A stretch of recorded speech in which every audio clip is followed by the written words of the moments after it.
Welcome to Goyla IAS. आज हम आपके लिए लेके आए हैं एग्रीकल्चरल करंट अफेयर्स, जिसमें डेली एग्री बूस्टर रहेगा। डेली हम आपके लिए new recent updates, new schemes जो भी एग्रीकल्चर के रिलेटेड आए हैं उसको डिस्कस करेंगे। जो आज का हमारा टॉपिक है that is empowering agriculture with solar energy. So जैसे कि टॉपिक को देखते ही आपको समझ आ गया कि एग्रीकल्चर में हम बेसिकली किस कंटेक्स्ट में बात करना चाह रहे हैं। इंडियन एग्रीकल्चर में सोलर पावर एनर्जी को कैसे यूज करेंगे, उसका फ्यूचर में क्या स्कोप है, उसके बारे में है ये। एक्चुअली में क्या हुआ है, व्हाट एक्चुअली हैपेंड इज कि जो महाराष्ट्र स्टेट की इलेक्ट्रिसिटी डिस्ट्रीब्यूशन कंपनी लिमिटेड है, that is Maharashtra state electricity distribution company limited MSEDCL ने इंस्टॉल किए हैं 45,911 solar agricultural pumps in a single month. एक ही मंथ में उन्होंने 45,000 के करीब जो सोलर पावर्स की इंस्टॉलमेंट की है महाराष्ट्र में। इस अचीवमेंट के लिए they have been recognised for the Guinness world record and the certificate was presented at a ceremony which was held at Auric City Ground in presence of the top state leadership। तो जो महाराष्ट्र की state के बारे में है ये पूरी news. Maharashtra की स्टेट में एक ही सिंगल मंथ में 45,911 एग्रीकल्चर सोलर पंप्स की इंस्टॉलमेंट हुई है, जिसने क्या किया है, जीनियस वर्ल्ड रिकॉर्ड बना दिया है और उसके लिए उसको प्रेजेंट भी मिला है, अवार्ड भी मिला है। तो उसी के रिलेटेड आज की न्यूज़ है वाई दिस एक्चुअली मैटर्स। अब ये जो हम एग्रीकल्चर में सोलर एनर्जी को यूज़ कर रहे हैं, इसका एक्चुअल में सिग्निफिकेंस है क्या। बिकॉज आपको पता है कि जो हमारा जो कन्वेंशनल सोर्स ऑफ एनर्जी है that is a non renewable source of energy, कि हम इलेक्ट्रिसिटी को यूज़ कर रहे हैं इरिगेशन पंप करने के लिए।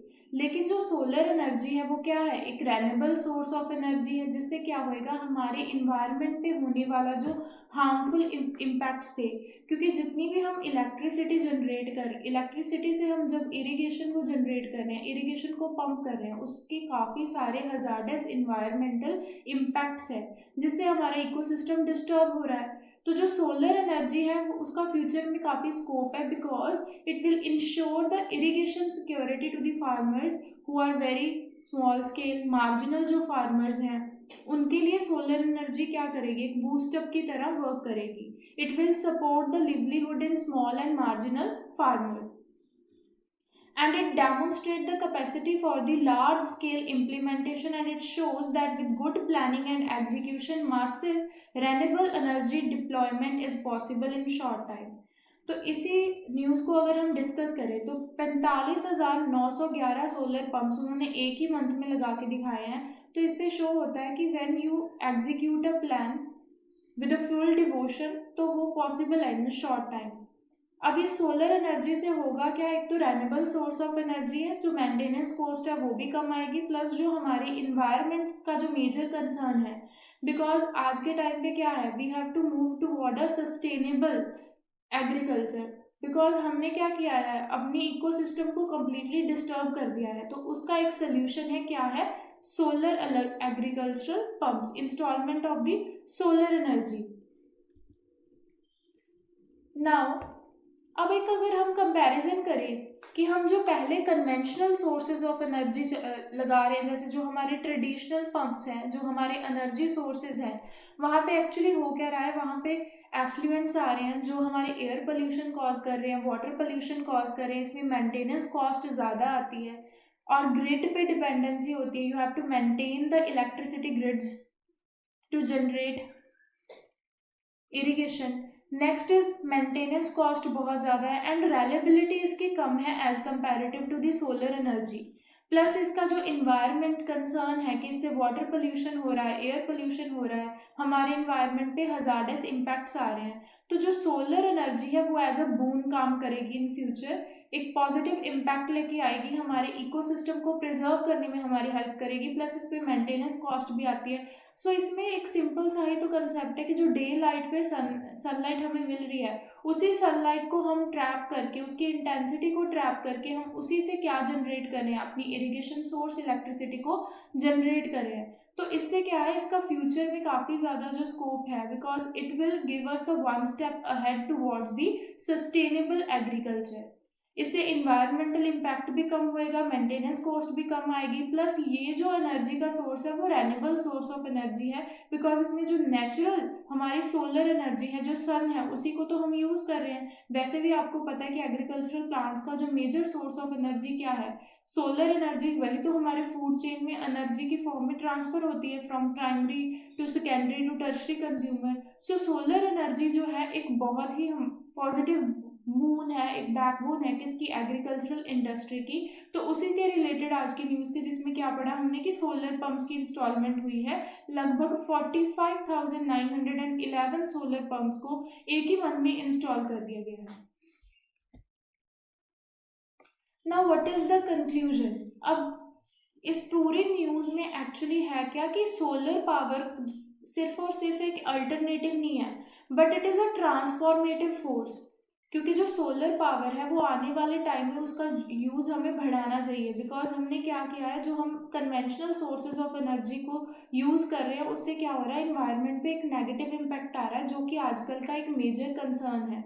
और इसमें हमारी मिनिमल मेंटेनेंस कॉस्ट आ रही है, प्लस ये इको फ्रेंडली भी है। हमें सिर्फ और सिर्फ सोलर एनर्जी यानी कि सन की प्रेजेंस से हम एनर्जी को जनरेट कर रहे हैं। सो एक इनिशिएटिव था किसकी तरफ से, Maharashtra state electricity distribution company limited, जिन्होंने गिनीज वर्ल्ड रिकॉर्ड बना दिया है। और इन्होंने हाईलाइट किया है कि सस्टेनेबिलिटी, अगर हम डिवोशन शो करते हैं किसी भी काम के रिलेटेड, तो उसे शॉर्ट ड्यूरेशन में भी कंप्लीट किया जा सकता है। सो इस रेन्यूएबल सोर्स ऑफ एनर्जी को हमें प्रमोट करना चाहिए। Moving toward the solar means we have the lower input cost. अब अगर हम सोलर एनर्जी को यूज़ कर रहे हैं, एक तो इनपुट कॉस्ट कम आएगी, फार्मर की प्रोडक्टिविटी बढ़ेगी, and it is a climate resilient agriculture. We will give a one step ahead toward the sustainable agriculture. So the future need is, हम फ्यूचर में क्या ज़रूरत है, that we need to integrate the clean energy with traditional farming practices so that we can move ahead towards the sustainable agriculture. So powering the fields with sunlight and fueling the India's sustainable growth. So आज का जो tagline है, that is powering your fields with sunlight, means solar energy को अगर हम एक optimum manner से use करें तो इसका फ्यूचर में काफ़ी ज़्यादा स्कोप है। इससे क्या होएगा कि हम इंडियन एग्रीकल्चर को स्ट्रेंथन अप कर सकते हैं, हमारे इकोसिस्टम को कंजर्व कर सकते हैं, प्लस जो फार्मर की जो मेंटेनेंस कॉस्ट है वो भी कम हो जाएगी। इससे क्या होएगा, हमारी कॉस्ट भी सेव हो रही है, इकोसिस्टम भी सेव हो रहा है, प्लस एक अल्टरनेटिव सोर्स ऑफ एनर्जी भी जनरेट हो रही है।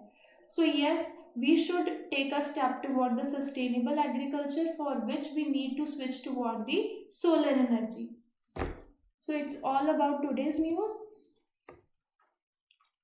अगर आप एग्रीकल्चरल एग्जाम्स की प्रिपरेशन कर रहे हो, हमारा जो HPSC ADO मेंस का बैच शुरू हो चुका है, सर्व ज्ञान बैच 1 दिसंबर से शुरू हो गया है। इस बैच में आपको कंप्लीट कोर्स प्रोवाइड कर रहे हैं हम, जिसमें आपके वीडियो लेक्चर्स रहेंगे, स्टडी मटेरियल रहेंगे, प्लस टेस्ट सीरीज रहेंगी। वो आपको पड़ेगी 9,999 रुपीज़ में।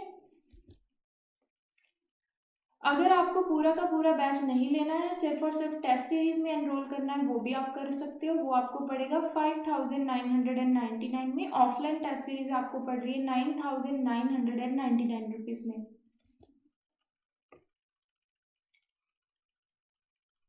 तो ये अगर आपको पूरा बैच लेना है तो वो भी आप ले सकते हो, जिसमें आपको video lecture, study material, test series सब प्रोवाइड हो रहा है। अगर आपको सिर्फ और सिर्फ टेस्ट सीरीज में एनरोल करना है, वो भी आप कर सकते हो। अगर आपको ऑफलाइन लर्निंग करनी है तो हमारा इंस्टीट्यूट है खरड़ में, वहाँ के भी आप ज्वाइन कर सकते हो। तो जैसे कि आप देख रहे हो, हमारा रिजल्ट हमेशा ही बेस्ट रहा है। जैसे कि हमारे ही जो स्टूडेंट्स हैं हायर पोस्ट पे डेजिग्नेटेड है, मयंक मुदगिल जो कि IPS है, आकृति सेठी जो कि IAS है, महक स्वामी जो कि IPS है। तो नेक्स्ट फोटोग्राफ यहाँ पे आपका भी हो सकता है। उसके लिए क्या करना है, अगर आपको एग्रीकल्चरल एग्जाम्स की प्रेपरेशन करनी है, हमारे टेलीग्राम चैनल को ज्वाइन करें, हमारे बैचेस में एनरोल करें। अगर आपको HPSC ADO मेंस की प्रेपरेशन कर रहे हो, आप जैसे जानते हो कि 23 दिसंबर तक स्टे लगा हुआ है एग्जाम पे, तो जब तक कोई फाइनल HPSC डिसीजन नहीं लेती, जो टाइम है उसे यूटिलाइज करो, हमारे टेस्ट सीरीज में एनरोल करो। इसके फर्दर अगर आप किसी भी एग्रीकल्चर एग्जाम की प्रेपरेशन कर रहे हो तो हमारे कॉन्टैक्ट इन्फॉर्मेशन प्रोवाइडेड है, हमसे कॉन्टैक्ट करो, उससे रिलेटेड आपको सारी इन्फॉर्मेशन हम प्रोवाइड करेंगे, बैच प्रोवाइड करेंगे। हमारा जो टेलीग्राम चैनल है वो है HPSC ADO 2026। अगर आपको बैच के रिलेटेड कोई इन्फॉर्मेशन चाहिए, किसी भी एग्रीकल्चर एग्जाम की आप प्रेपरेशन करना चाहते हो, हमारा व्हाट्सएप नंबर प्रोवाइडेड है, इस पे भी आप हमसे कॉन्टैक्ट कर सकते हो। So this is all about today's lecture. Next हम आपके लिए और भी इंटरेस्टिंग एग्रीकल्चर न्यूज़ को लेके आएंगे। Till then, good luck.